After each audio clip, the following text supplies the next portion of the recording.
Le Burkina Faso a récemment secoué les fondements du commerce mondial en prenant une décision audacieuse: interrompre l'exportation de son coton brut vers l'Occident. Ce geste a gelé un flux commercial de 3,8 milliards de dollars du jour au lendemain, un acte perçu comme une rébellion économique. Ibrahim Traoré, le dirigeant du pays, a annoncé la construction de 4 raffineries pour transformer le coton localement, mettant fin à des décennies de dépendance envers les importations de matières premières. Cette rupture avec le modèle de l'exportation de coton brut vers l'Occident ouvre la voie à une nouvelle ère pour le pays. Le projet vise à garder la valeur ajoutée à l'intérieur du Burkina Faso tout en créant des emplois et en stimulant l'économie locale. Mais cette décision pourrait avoir des répercussions bien au-delà des frontières du pays. Que signifie ce geste pour l'avenir de l'Afrique et du commerce mondial? L'interruption des exportations de coton brut par le Burkina Faso n'est pas simplement un acte symbolique. Elle représente un changement fondamental dans la façon dont le pays gère ses ressources naturelles. Ibrahim Traoré, en ordonnant cette mesure radicale, vise à stimuler l'économie locale, réduire la pauvreté et créer des emplois dans un secteur clé du pays. Le projet, qui implique la construction de 4 raffineries de coton, pourrait transformer le pays d'un exportateur de matières premières en un producteur de biens finis. Se tournant vers une souveraineté industrielle pourrait aussi offrir au Burkina Faso une plus grande résilience face aux fluctuations du marché mondial. Cependant, cette ambition comporte des risques. L'isolement commercial du Burkina Faso a déjà provoqué des tensions avec les pays occidentaux, notamment au sein de l'UE, où des sanctions ont été envisagées pour contrer cette décision. Mais dans les rues de Ouagadougou et dans les campagnes, les réactions sont partagées. Pour beaucoup, c'est une question de dignité et de fierté nationale. Cette transformation pourrait-elle offrir un modèle économique viable pour d'autres pays africains cherchant à réécrire les règles du commerce mondial? Le Burkina Faso, situé au cœur du Sahel, a longtemps été un acteur discret dans le commerce mondial du coton. Pendant des décennies, les champs de coton du pays ont fourni des matières premières pour les usines textiles européennes, contribuant à l'essor économique de l'Occident tout en laissant le pays dans une situation de dépendance. Cependant, cette dynamique a changé en 2023, lorsque le gouvernement de Ibrahim Traoré a décidé de rompre avec ce modèle en interdisant l'exportation de coton brut et en lançant un projet ambitieux pour transformer le coton sur place. Cette décision s'inscrit dans un contexte plus large de recherche de souveraineté économique en Afrique, un continent riche en ressources mais longtemps soumis à des modèles de développement favorisant l'exploitation de ses matières premières au profit des puissances extérieures. Traoré a, de fait, exprimé la volonté de redonner au Burkina Faso le contrôle sur ses ressources naturelles, en inversant la logique qui a caractérisé le colonialisme et les rapports commerciaux post-coloniaux. L'objectif est de créer des emplois locaux et d'accroître la valeur ajoutée à l'intérieur des frontières nationales, un projet que beaucoup considèrent comme révolutionnaire dans un continent où les exportations de matières premières dominent encore les échanges commerciaux. Cependant, cette rupture avec l'Occident n'a pas été sans conséquences. Les pays européens, dépendants de ces exportations pour alimenter leurs industries, ont réagi en menaçant de sanctions économiques. L'Organisation mondiale du commerce, OMC, a également exprimé des inquiétudes sur la possible déstabilisation des marchés. Pourtant, dans le contexte interne du Burkina Faso, cette décision a été accueillie avec un mélange de fierté et de scepticisme. Les populations, particulièrement les producteurs de coton, voient dans cette initiative une occasion unique de prendre le contrôle de leur destin économique. En outre, le plan de Traoré n'est pas qu'économique, il est aussi politique. En contestant les règles établies du commerce mondial, le Burkina Faso cherche à envoyer un message fort. L'Afrique n'est plus un simple fournisseur de matières premières, mais un acteur à part entière sur la scène économique mondiale. Ce défi, porté par Ibrahim Traoré, pourrait-il inspirer d'autres nations africaines à remettre en question leur dépendance commerciale envers l'Occident? Dès l'annonce de l'interdiction des exportations de coton brut, le Burkina Faso a plongé dans une phase de transformation économique profonde. À court terme, la décision a entraîné des perturbations notables dans les relations commerciales avec les pays occidentaux, mais aussi une réorientation rapide de l'économie vers une stratégie de transformation interne. Le gouvernement a mis en place des projets ambitieux pour établir des raffineries locales, dont la première a vu le jour à Bobo-Dioulasso, une ville clé pour la production de coton du pays. Les raffineries, qui devraient être opérationnelles d'ici quelques années, sont au cœur du projet de souveraineté industrielle.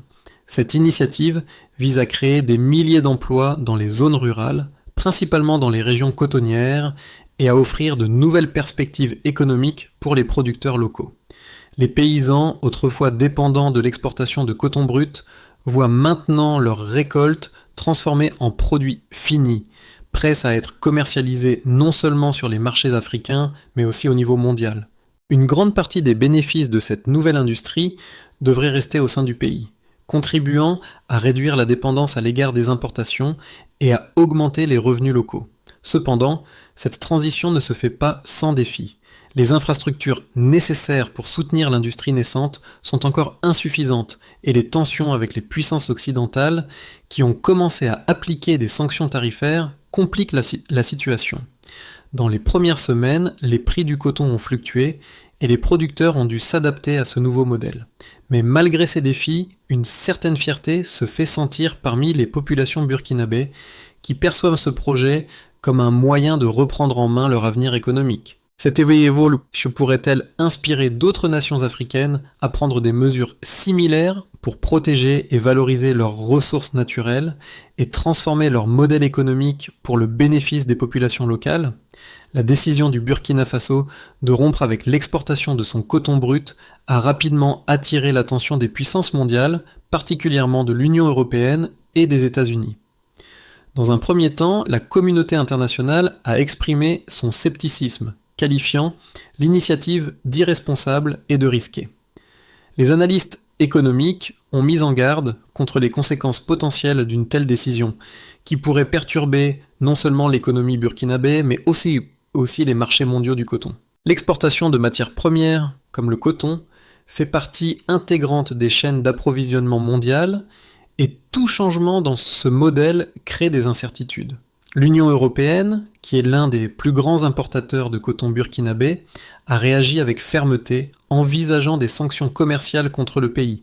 Les dirigeants européens ont évoqué l'idée de tarifs supplémentaires sur les produits raffinés en coton en provenance du Burkina Faso, invoquant une concurrence déloyale. Cependant, ces mesures ont eu des effets limités, car le pays s'est rapidement tourné vers de nouveaux partenaires commerciaux. La Chine et la Turquie ont, par exemple, envoyé des délégations économiques à Ouagadougou pour explorer des opportunités d'investissement et soutenir le projet de transformation du coton. La position de Ibrahim Traoré face à ces menaces de représailles a été claire et résolue. Lors d'un discours à la nation, il a affirmé que le Burkina Faso n'avait pas peur des sanctions et que son objectif n'était pas de s'opposer à l'Occident, mais de construire un avenir plus autonome et plus prospère pour son peuple. Traoré a défendu l'idée que l'Afrique ne devait plus être condamnée à vendre ses ressources naturelles à bas prix et à acheter des produits finis à des prix élevés. Cette vision a trouvé un écho dans de nombreux pays africains, notamment au sein de la communauté économique des États de l'Afrique de l'Ouest, CEDEAO, qui a exprimé son soutien au Burkina Faso, saluant son courage et sa détermination à briser le cycle de dépendance économique. Derrière ces tensions géopolitiques se cache un débat plus large sur la structure du commerce mondial et sur l'influence que les pays africains peuvent réellement exercer sur le marché global. La décision du Burkina Faso pourrait bien être le catalyseur d'une vague de changements à l'échelle du continent. De nombreux experts estiment que si d'autres pays africains suivaient l'exemple du Burkina Faso et cherchaient à conserver une plus grande part de la valeur ajoutée de leurs ressources, cela pourrait entraîner un rééquilibrage des rapports de force dans le commerce mondial. Mais cette vision ne sera pas facile à réaliser. Les puissances mondiales ont tout intérêt à maintenir leur hégémonie sur les chaînes de valeur mondiales et ne laisseront pas le continent africain s'émanciper si facilement. D'un autre côté, cette initiative pourrait également attirer des investissements étrangers en Afrique, notamment de la part de pays comme la Chine et la Turquie, qui cherchent à diversifier leurs partenariats économiques. Ces nouveaux partenariats pourraient permettre aux pays africains de renforcer leur souveraineté économique tout en accédant à de nouveaux marchés. Mais cette évolution s'accompagnera sans doute de tensions politiques et commerciale, alors que les anciennes puissances coloniales tenteront de maintenir leur influence sur la région. Dans ce contexte géopolitique tendu, le Burkina Faso se positionne comme un pionnier d'un nouveau modèle économique pour l'Afrique, qui pourrait transformer non seulement le commerce des matières premières, mais aussi l'ensemble des relations commerciales entre le continent africain et le reste du monde. Depuis la mise en œuvre de la décision radicale de suspendre l'exportation de coton brut, plusieurs indicateurs ont montré des signes positifs pour l'économie burkinabé, bien que des défis persistent. Le gouvernement, sous la direction de Ibrahim Traoré, a mis en place une série d'initiatives pour garantir la réussite de ce projet de souveraineté industrielle. Les résultats de ces mesures sont déjà visibles dans certaines statistiques clés qui permettent d'évaluer l'impact du modèle sur le terrain. Passons maintenant aux indicateurs concrets. Le premier indicateur notable est la création d'emplois. En moins de 6 mois, plus de 25 000 nouveaux postes ont été générés dans le secteur du coton, principalement dans les zones rurales. Les nouvelles raffineries en construction sont devenues de véritables pôles d'attraction pour les travailleurs locaux, qui bénéficient non seulement d'emplois directs dans la transformation du coton, mais aussi d'opportunités indirectes dans les services et le commerce. L'objectif à long terme est d'atteindre 200 000 nouveaux emplois d'ici 5 ans, selon les prévisions du gouvernement, ce qui représente une augmentation significative du nombre d'emplois dans un pays où le taux de chômage est traditionnellement élevé. Voici une deuxième preuve tangible. La réduction de la dépendance du Burkina Faso vis-à-vis des importations de produits textiles étrangers. En 2023, les importations de tissus et de textiles en provenance d'Europe ont chuté de 18% par rapport à l'année précédente. Cette diminution est un signe que l'industrie textile locale commence à se structurer et que le pays commence à créer sa propre valeur ajoutée au lieu de dépendre des exportations bon marché d'outre-mer. L'ouverture de la première raffinerie de coton à Bobo-Dioulasso a permis de transformer environ 15 000 tonnes de coton en fils et tissus, une première étape vers l'objectif de production industrielle nationale. Cependant, ces résultats positifs sont tempérés par plusieurs défis. La stabilité des prix du coton reste fragile, notamment en raison de la fluctuation des marchés mondiaux et de la pression exercée par les sanctions tarifaires imposées par l'Union européenne.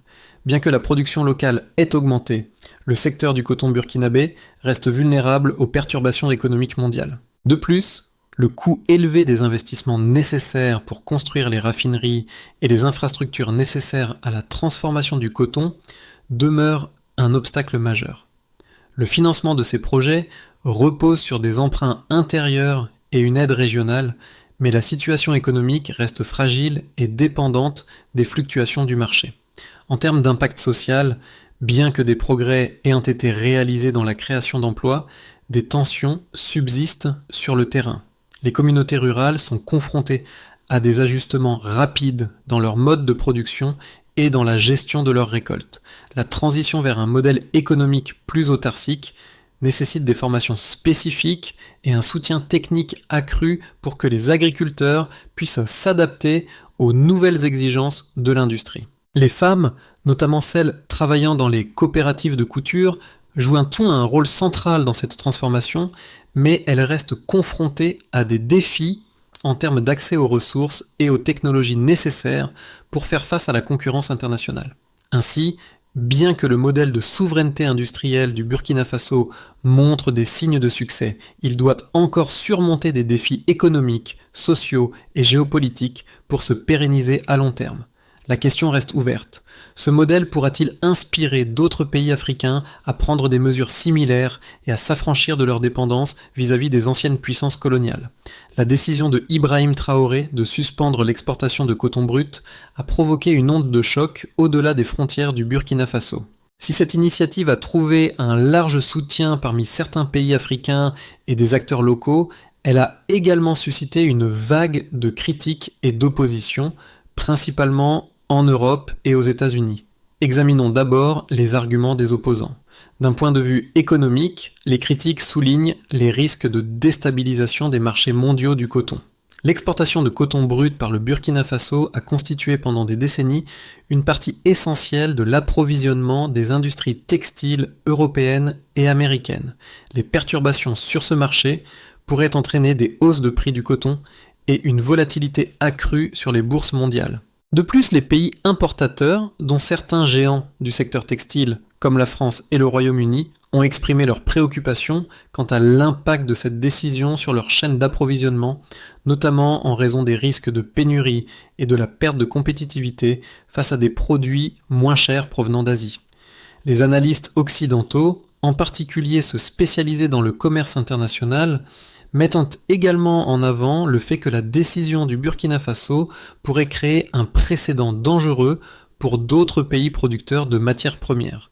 L'idée d'exporter des matières premières en échange de produits finis pourrait être séduisante pour d'autres pays africains, mais elle soulève des questions complexes sur la faisabilité économique d'un tel modèle. La transformation industrielle locale nécessite des investissements massifs en infrastructures, en formation et en technologie, des ressources que de nombreux pays africains n'ont pas encore à leur disposition.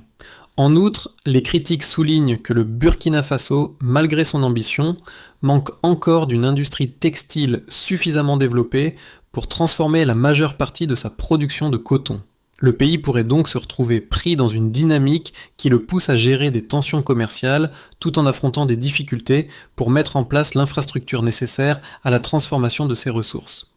Sur le plan géopolitique, les critiques insistent sur le fait que le Burkina Faso, en défiant les règles établies du commerce mondial, pourrait risquer d'attirer des représailles non seulement économiques, mais aussi diplomatiques. Les relations entre le Burkina Faso et ses partenaires commerciaux traditionnels, notamment l'UE et les États-Unis, se sont déjà tendues. Le message envoyé par le gouvernement de Traoré est perçu par certains comme une remise en question de l'ordre économique mondial et des relations postcoloniales.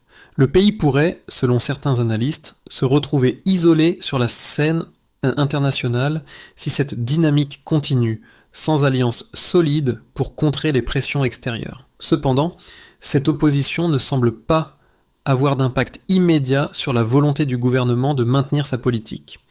Ibrahim Traoré a réaffirmé son engagement envers le projet de souveraineté industrielle, soulignant que la lutte pour l'indépendance économique et la dignité nationale ne se fait pas sans résistance, mais qu'elle est essentielle pour un avenir durable et autonome. L'enjeu est désormais de voir si, face à ces critiques, le modèle burkinabé réussira à s'imposer ou s'il sera confronté à des obstacles insurmontables. Le projet de souveraineté industrielle du Burkina Faso, bien que porté par une décision politique audacieuse, trouve son véritable écho dans la réponse de la population. Si, au départ, certains se sont montrés sceptiques face à l'ampleur du changement, un large soutien populaire a rapidement émergé, notamment parmi les producteurs de coton et les communautés rurales. Ibrahim Traoré a su transformer cette initiative en un symbole de dignité nationale où le coton, longtemps considéré comme une simple matière première exportée, devient un levier pour la reconstruction économique du pays. Les femmes, en particulier, jouent un rôle crucial dans cette transformation. Les coopératives locales, notamment celles de couture et de tissage, voient leurs activités se développer à grande échelle grâce à la transformation du coton sur place. De simples tailleurs locaux créent désormais des produits finis qui rivalisent avec ceux importés. Cela crée non seulement des emplois, mais aussi une nouvelle identité économique pour les Burkinabés. Le coton devient alors bien plus qu'une culture agricole. Il devient un symbole de fierté et d'autonomie. Dans les villes comme Ouagadougou et Bobo-Dioulasso, des manifestations de soutien ont eu lieu, avec des slogans tels que « Nous filons notre propre destin ». Pour le peuple burkinabé, cette rébellion économique est perçue comme un moyen de briser le cycle de la pauvreté et de se forger un avenir sans dépendre des puissances coloniales ou des marchés mondiaux. La décision du Burkina Faso de suspendre l'exportation de coton brut ne se limite pas seulement à des effets internes. Elle a également des répercussions profondes sur les relations commerciales au sein de l'Afrique. En brisant un modèle économique qui perdure depuis des décennies, le Burkina Faso envoie un message fort à ses voisins du Sahel et au reste du continent: l'Afrique doit prendre en main son destin économique. Au sein de la communauté économique des États de l'Afrique de l'Ouest, CEDEAO, cette initiative a trouvé un écho favorable. Plusieurs pays africains, notamment le Mali et le Niger, ont exprimé leur intérêt pour le modèle burkinabé et ont commencé à envisager des projets similaires. Ces pays, en grande partie dépendants des exportations de matières premières, ont vu dans cette rupture un moyen de diversifier leurs économies et de créer une plus grande valeur ajoutée à l'intérieur de leurs frontières. L'idée de souveraineté industrielle pourrait à terme se propager à travers la région, redéfinissant les relations commerciales en Afrique. Des discussions sont déjà en cours pour établir des corridors économiques communs entre le Burkina Faso, le Mali et le Niger, afin de créer des usines textiles partagées. Cela pourrait constituer un tournant historique pour la région du Sahel, qui, historiquement, a été laissée de côté par les grandes puissances économiques mondiales. L'intégration de ces pays dans un projet économique commun pourrait permettre de lever des fonds pour des projets de grande envergure et de créer des synergies entre les économies locales. Au-delà de la CEDEAO, cette démarche du Burkina Faso pourrait également avoir un impact sur l'Union africaine, UA, qui a déjà commencé à soutenir l'initiative. En effet, l'UA a salué le courage du gouvernement burkinabé, soulignant que cette initiative pourrait ouvrir la voie à une nouvelle ère de coopération régionale. La souveraineté économique du Burkina Faso pourrait ainsi inspirer d'autres pays à se libérer de leur dépendance envers les grandes puissances économiques occidentales et à développer des chaînes de valeur intra-africaines. Cependant, la coopération régionale ne se limite pas à des relations économiques. Cette décision de rupture pourrait également renforcer la solidarité politique au sein de l'Afrique, alors que les nations du continent cherchent à s'affirmer sur la scène internationale. L'idée que l'Afrique peut rompre avec les anciennes structures coloniales et construire un avenir basé sur la coopération régionale est un message politique puissant. Cette dynamique pourrait avoir des répercussions importantes sur les relations diplomatiques entre les pays africains et les puissances mondiales. Le modèle burkinabé représente une remise en question du statu quo et pourrait inciter d'autres nations africaines à prendre des mesures similaires pour protéger leurs ressources naturelles et développer leurs industries locales. Cette évolution pourrait également créer des tensions avec les anciennes puissances coloniales qui ont toujours eu un contrôle significatif sur les ressources naturelles de l'Afrique. Mais au-delà des tensions, l'impact positif potentiel sur les économies africaines est indéniable. Les pays du continent pourraient enfin avoir l'opportunité de se réapproprier leurs ressources naturelles et de les transformer en produits à haute valeur ajoutée. Ainsi, cette décision du Burkina Faso pourrait non seulement redéfinir l'économie de la région, mais également renforcer la coopération et la solidarité au sein de l'Afrique, tout en envoyant un message puissant au reste du monde sur la nécessité de repenser les relations commerciales mondiales. Les 6 à 12 prochains mois seront décisifs pour le projet de souveraineté industrielle du Burkina Faso. Bien que des signes positifs se manifestent, plusieurs incertitudes subsistent quant à la pérennité et aux effets à long terme de cette stratégie audacieuse. Nous pouvons envisager 3 scénarios principaux pour les mois à venir. Commençons par le scénario de base. Dans ce scénario, les initiatives du Burkina Faso, bien que confrontées à des défis économiques et géopolitiques, progressent de manière stable. Le pays continue de construire ses raffineries et parvient à transformer une partie significative de sa production de coton. L'emploi rural augmente et une partie des produits finis trouve sa place sur le marché africain, bien que l'exportation vers l'Occident soit encore limitée. Le soutien régional de la CEDEAO continue de croître et les relations diplomatiques avec les grandes puissances économiques restent tendues mais gérables. Les sanctions commerciales sont modérées et l'économie burkinabé connaît une croissance modeste, bien que loin des ambitions initiales. Passons maintenant au scénario optimiste. Dans un scénario optimiste, les investissements étrangers, notamment de la part de pays comme la Chine et la Turquie, affluent rapidement, permettant au Burkina Faso de compléter la construction de ses raffineries plus tôt que prévu. Le marché africain s'ouvre davantage aux produits finis burkinabés et l'exportation vers d'autres régions, notamment l'Asie, connaît une forte croissance. Le Burkina Faso devient un modèle pour d'autres pays africains cherchant à rompre avec la dépendance aux exportations de matières premières.